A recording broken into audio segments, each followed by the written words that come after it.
Mississippi's favorite doctor is in the house this morning, Dr. Quinn, and we're talking about doctor referrals.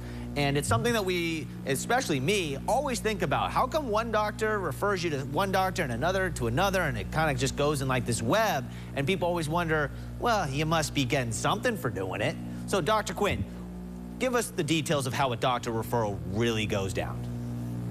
Well, you know, it's so interesting. I had this conversation just a week ago with a young lady, and she was very upset.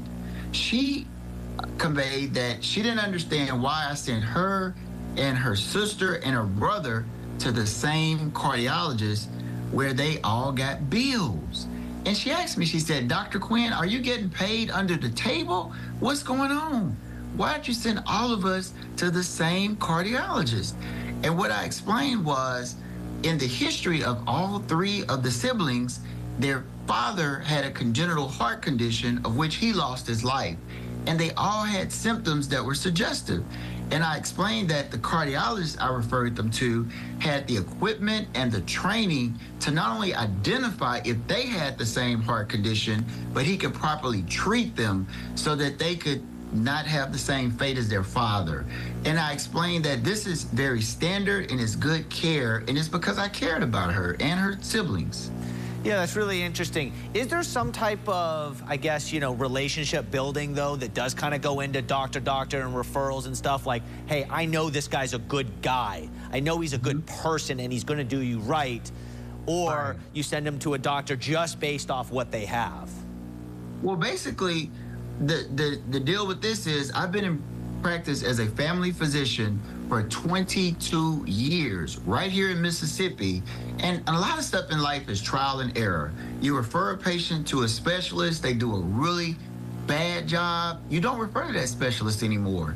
But if you refer to a specialist that does a great job, then you'll keep referring to that specialist.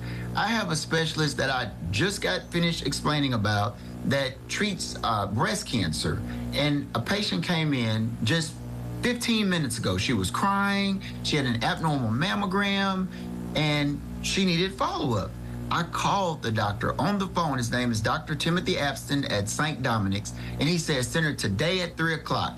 He's gonna do an ultrasound, and if she has breast cancer, it'll be identified today. He'll schedule her for surgery maybe next week, take it out, and I explained to her that her life could be saved.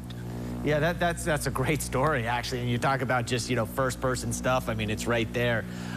So I guess my next question would be, you know, we talked about the legal parts of this and the unethical, ethical parts of this. Can we dig a little deeper into that?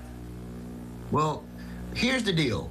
There's something called stark anti-kickback laws.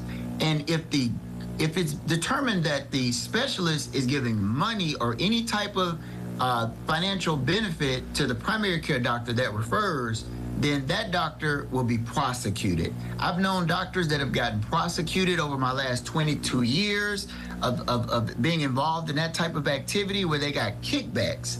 And these doctors not only lost their license, but one of the doctors did jail time. And Dr. Quinn don't want to go to jail. That's not good look for me. I don't want to, no. Hey, you've already been through enough. You can't have brain surgery and then go to jail. I feel like that would be, Dr. Quinn, that would not be good for our show, and that would not be good for you. I don't know how to fight. I don't know how to fight. They'll be like, hey, what are you going to do? I'd be like, no, I'm sorry. I don't want to go to jail.